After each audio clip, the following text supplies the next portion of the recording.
Everybody's a critic. Hey everybody, welcome back to the Movie Buddy. I'm your host Josh Blumenkrantz, and today we're talking about the Critics' Choice Awards. So that just happened this past weekend, and I actually got to go and attend, which was pretty cool. So the best way I can kind of describe the Critics' Choice Awards is it's kind of like the Golden Globes. You know, you got your actors, some directors, producers. Everybody's drinking, eating, having a great time, but it's more of an open space. It was at the Barker Hangar in Santa Monica, and yeah, it was a blast. I had such a good time. Where do I even begin? Just seeing the amount of people there. Yeah, I had Nicole Kidman, you had Jodie Foster, you name it. Like, for the most part, most people showed, except for like Timothée Chalamet and Kieran Culkin's like doing Broadway, so he couldn't make it, but I really enjoyed the Critics' Choice Awards.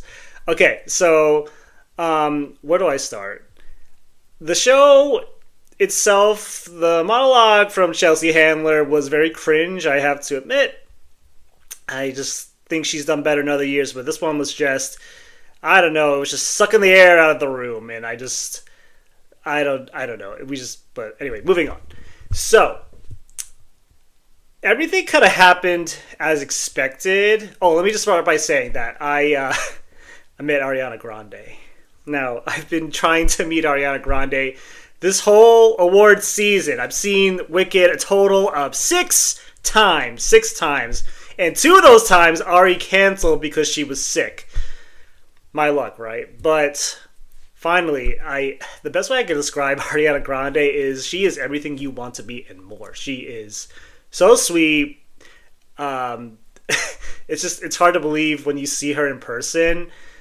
Oh, I just got to tell her how much I adored her performance as Glinda in Wicked, and just meeting her, she was so receptive and to like everything that I was saying, very, very present, very much listening to what I had to compliment her on. And also, oh my god, I got to thank her for representing theater kids everywhere with this role, because I love Wicked so much. I've been waiting 20 years for this movie, and both her and Cynthia Erivo delivered.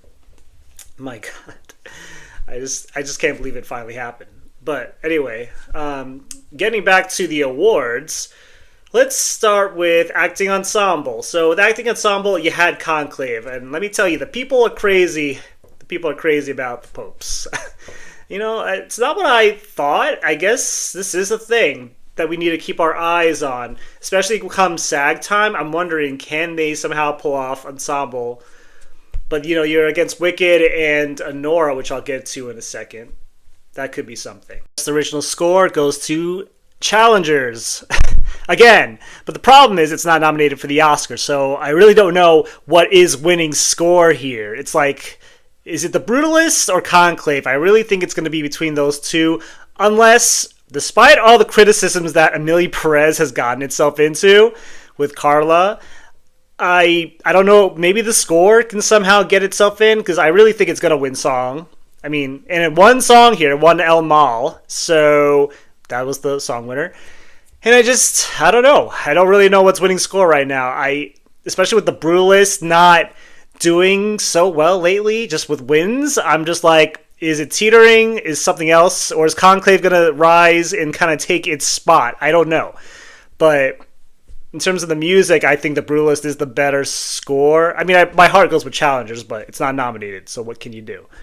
But yeah, I think The Brutalist should win this one. Otherwise, it might go to Amelia Perez or Conclave. It's going to be one of those, but I need to see what BAFTA does. This international film goes to Amelia Perez, and of course it's going to happen because this voting took place 2 days after the Globes happened, so it was natural that the criticism happening now with Amelia Perez was not going to affect it.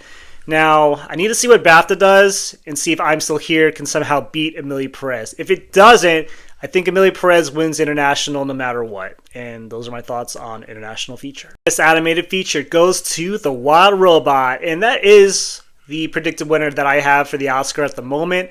I know Flo won the Golden Globe, But I don't know. I just think Wild Robot is just such an achievement. The animation, the emotion, the music, everything. It's done very well. Now, if Flow wins BAFTA, then we really do have a head-to-head, and I don't know what I'm going to do in terms of that category. But for now, I'm predicting the Wild Robot for animated feature. Wicked wins costumes and production design. And you know what? It seems like a lock at this point. I can't see anything else beating it. It's the most showy of those categories. I'd be shocked if anything else took it in the end. But yeah, Wicked winning costumes and production design, no surprise. Seems like a given. Best editing goes to Challengers. And I love the editing in Challengers. It's fantastic, but it's not nominated, so I don't know what's going to win. Is it going to be Conclave? Is it going to be The Brutalist? Although I don't really think so. Or will it be Anora? Anora's doing very well. If it wins the editing, then I think it's just going to win picture at this point because, you know, it had such an amazing weekend. I mean, my God. All right, let's just talk about how amazing the editing is in Anora. Just, the montage. I mean, it has like so many good moments. Even though it's an indie film, it really does hold up. But, I don't know. There's no front runner in this category right now, and it's making me scratch my head. Like, I just did. Like, I don't know. But, more to come on that. But Challengers, stop winning things. You're not nominated. Hair and makeup goes to The Substance. Not surprised. I had it predicted. Especially if you're going to have that with the actor makeup combo. You know, if Demi Moore wins for actress, we'll see. But it was very showy. You know, you had the hair and makeup on Demi and Margaret. Just all of it was just so masterful. And yeah, not surprised at all that The Substance won hair and makeup. Cinematography goes to Nosferatu. Now, I have to admit, out of all the picks, this is a really cool one by the critics. And I don't know. Is it going to win the Oscar? Maybe. Like, I kind of have The Brutalist winning right now because that could potentially come up with other categories, or maybe not. I don't know. It's kind of losing steam a little bit. But Nosferatu, that would be very cool that the Academy embraced horror like it is with The Substance right now. But I would love it to happen. It's a very cool looking film and it's very unique. So, more thoughts to come later. Best Adapted Screenplay goes to Conclave, and talk about a lock of a category. In my opinion, I don't see it having any competition whatsoever, unless you want to include Wicked in that, but I don't see a musical getting Adapted Screenplay, nor the other one being Emilia Perez. Same thing, especially with the controversy and everything going on right now. I don't think it's going to do it. So yeah, congrats Conclave. You're pretty much going to sweep the rest of the season. Best Original Screenplay goes to Coraline Varghese for The Substance. Oh my God. Did not see that coming. Although we kind of should have with the Cannes win a long time ago. But yeah, I really thought it was going to be Anora. But here's the thing. I think that Anora can win it, given its haul and how it's going to do later at WGA. I think it's going to win that award. And I don't know what BAFTA is going to do. They could go with The Substance. They could go with Anora. But I really think it's between both of those. But with the heat that Anora has right now, I think Baker's just going for an Oscar win at least one of his major categories. He's going to get at least one Oscar that come Oscar night. But yeah, for original screenplay, I think Anora is going to get it in the end. But that was really cool that Coraline won for The Substance. We'll see if that translates at BAFTA and if it can get the win in the end. Okay, talk about the biggest shock of the night. John Chu won Best Director. It was really funny being in the room and hearing him say, "I'm going to win an Oscar," because he's not nominated for one. But, you know, he's a really nice guy. I love John Chu. He made such an amazing movie with Wicked, and I can't wait for part 2.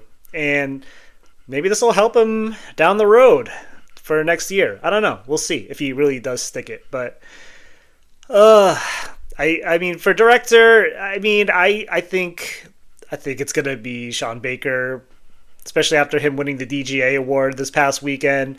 It's looking pretty good, unless Brady Corbet wins BAFTA. We'll see.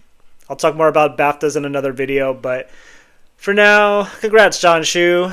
God, you got to talk about Wicked and have your moment. It was awesome. Best Supporting Actress goes to Zoe Saldana, and I have to say, I'm very happy for her. It was a rough few weeks, maybe a week of Emilia Perez criticism, and people thought, oh, is Ariana Grande going to start winning from here? But no, she did not. So, I think Zoe is secure, but just watch out because it's not over yet. We're already getting closer to the end, but I'm curious what BAFTAs are going to do. I do think, though, that Zoe can do it. She'll do it there, and even if she loses at SAG, which is after voting has already occurred for the Oscars, I really think Zoe has this. I'd be shocked if she lost going forward, but happy for her. Best Supporting Actor goes to Kieran Culkin for Real Pain, and he wasn't there because he's on Broadway and he's rehearsing, but it's okay. I think he's just a lock until he loses at this point. I'm wondering, though, for BAFTA, is Guy Pearce going to finally win something and, make a speech and then, oh my god, is it Guy Pearce? Or, with all the Anora love, is Yura Borisov just going to come out of nowhere and, take it? I think Edward Norton's done, unless if BAFTA actually does give it to him. But really, I think Kieran's just going to sweep until he loses. But, yeah, I'm just going with that. Best Actress goes to Demi Moore for The Substance. And I had it predicted because she did win the Globe, and like I said, the voting happened during Globe's weekend. So, yeah, I wasn't really surprised, but I was kind of hoping Mikey Madison could pull it off, but it was kind of her last stand here. Now, but maybe it isn't her last stand.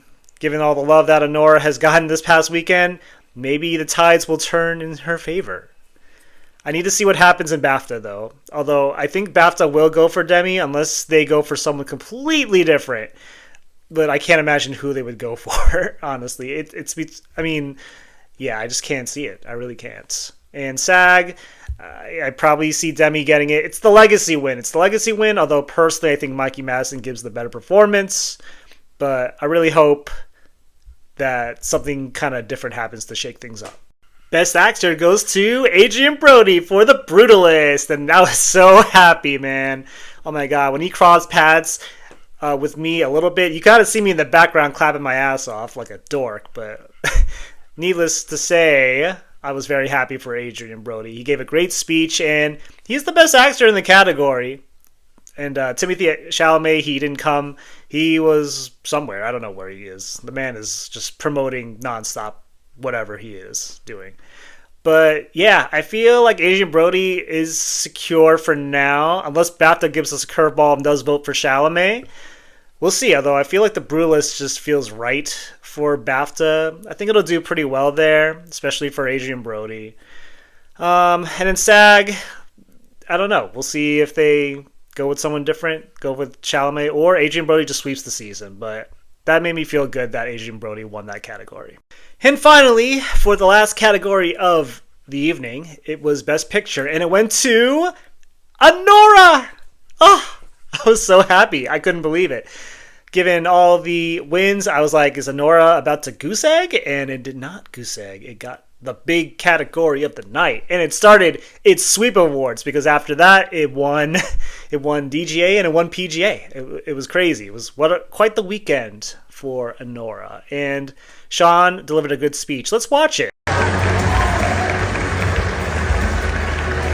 Hello, everybody. Oh my God. So unexpected. Thank you. Critics' Choice, thank you so much. When those who dedicate their lives to their love of film and film criticism and film journalism, when they see something positive in your work, just a little, it means everything in the world. So thank you guys so much. We made this little film. It was $6 million. That's micro budget these days. We shot on film. We shot in New York City. And that all happened because of my incredible cast and crew who roughed it up, and we put every dollar up on that screen. And it's because, independent film, we have to go for it. We have to go for it to stay on the big screen. And that's what I want to say. We made this film for the big screen. We thank everybody who saw it on the big screen. We want to thank Neon, because they support our theatrical run, a long theatrical window. And we have to think about the theaters. That's where we all fell in love with the movies, at the movie theaters. They're going through some hard times. We lost 1,000 theaters during COVID. We lose them almost daily. That's where we love to see films. Let's see films in our local theaters, okay? All right, thank you so much. The guy is literally saving cinema with his indie filmmaking. Wasn't that such a good speech? I really enjoyed it. But yeah, guys, that's my thoughts on the Critics' Choice Awards. I have to say, it was a really fun evening. It was a great salute to firemen. Thank you for all of those who supported us during the fires. We really appreciate you and your bravery. And it's shaking up to be quite the award season going forward. In my next video, I will give my BAFTA predictions. And yeah, we're just steamrolling through, guys. We're almost done. And I just want to say thank you so much for your feedback and support on the channel. I really do appreciate it. If you liked my thoughts on the Critics' Choice Awards, go ahead and hit the subscribe button. And remember, when you go to the movies, bring your buddy and talk about movies. I'll catch you in the next one. Bye!